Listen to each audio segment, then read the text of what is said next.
Morning, everyone. Welcome to the latest episode of Transfer Daily. I'm Sam. We may as well just get straight to it.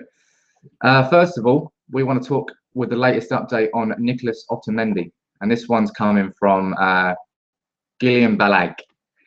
He says that United are currently negotiating Otamendi's 50 million release clause down. He said that's why the club are denying that they're interested in him, because these talks are going on behind the scenes. Now, if you'll remember to last summer, actually no, 2 years ago, when David Moyes tried to sign Ander Herrera and he didn't want to pay his release clause. That led to a lot of problems because Bilbao were very, very stubborn. They wouldn't let him go for anything less than the actual release clause. And it led to us not signing Herrera that year. We had to wait a year, and then we got him next year by paying his full release clause. Now, there's every chance that Valencia are going to do the exact same thing with Otamendi because Spanish clubs seem to have a thing for release clauses. If that is the case, then United could get themselves into another sticky situation if they try and get 5 mil off his price tag. And if we're getting 75 mil just from Adidas's new shirt deal, then just pay the money. I mean, he's one of the world's best centre-backs, isn't he? So what's 5 mil? Pay it. Next up, Di Maria. There's reports in Bild, German newspaper, saying that Bayern Munich are interested in him. Not PSG this time. What to make of these reports? I'd say they're very weak at the moment. But, Di Maria didn't have the best year last year, so the papers are going to run with the stories that he might be leaving. United might cash in on him.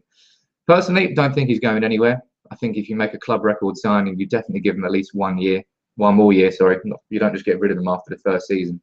And he was wicked at the start of last year. He was tearing it up. And then injuries came in, house got burgled, didn't really work out for him. But next year, if he can if he can start hitting hot form with Depay on the other wing, that is going to be deadly. So I don't think he's going to go anywhere. Somebody who may go somewhere, Adnan Januzaj. Now, there was reports yesterday which were ridiculous that he was in Marbella. So they linked him with Real Sociedad. Now, if you look at the map of Spain, Real Sociedad is right on the north of Spain. Marbella is on the south. It is literally, it is the opposite end of Spain. So why would he be there having medical? Or not medical, but sod it. It's a stupid rumour. I think he may go on loan somewhere, and it may well be Real Sociedad. But the reports yesterday were just a little bit thin, to say the least. Moving on, Carlos Bacca. Now, the links were predictable after he scored 2 in the Europa League final, 2 quality goals. He looked really good. But links with Bacca started a while ago. I think they emerged more towards in April time. Now, yesterday he's come out with some very Ronaldo-like quotes, saying that only God knows really where his future lies. If you remember when Ronaldo was leaving the club, that was the line he started to pull. And I'm not saying he's not a religious guy, but who knows whether we'll sign him. He's a quality striker. I don't really know much about him. I haven't watched enough, I'll be honest.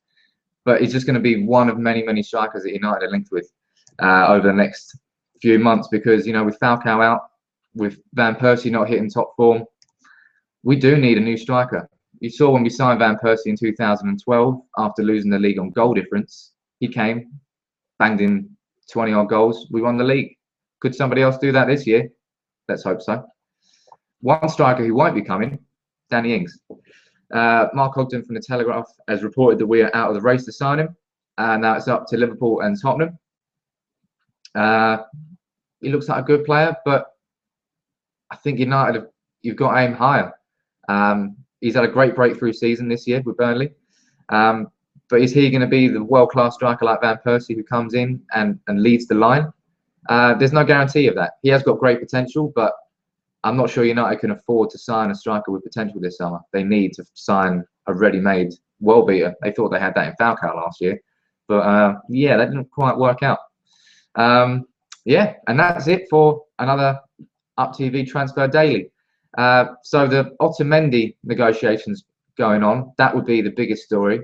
We'll keep following that up and see what develops because it is developing quite rapidly, this story.